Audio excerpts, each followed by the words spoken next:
Infrastructure funding was on the agenda in the State House today. Majority Republicans passed their version of a budget for the next fiscal year.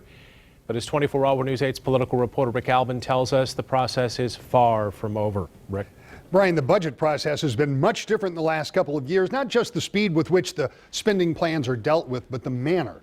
There are two basic bills, one that deals with all of government with the exception of K through 12 education. The second deals with the schools. Democrats have complained that Republicans have not dealt with important issues, particularly education, in an effective way. Both sides know this is just the next step in getting an agreement with the big three. Certainly the process isn't over.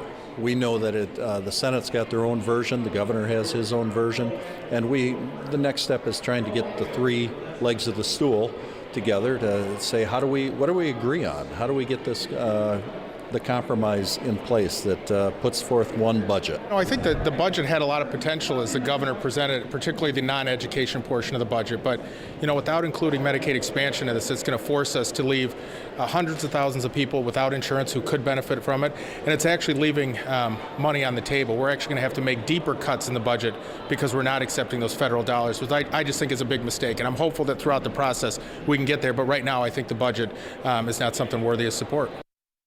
What the final agreement looks like still open to debate. Right now, there is no solid financing for the governor's road proposals. That $1.2 billion a year we've talked about. As you heard, Medicaid expansion could also be a sticking point. And virtually all of the budgets will need to be reconciled. That's expected late next month. New fiscal year starts October 1st. Susan? Okay, Rick, thank you.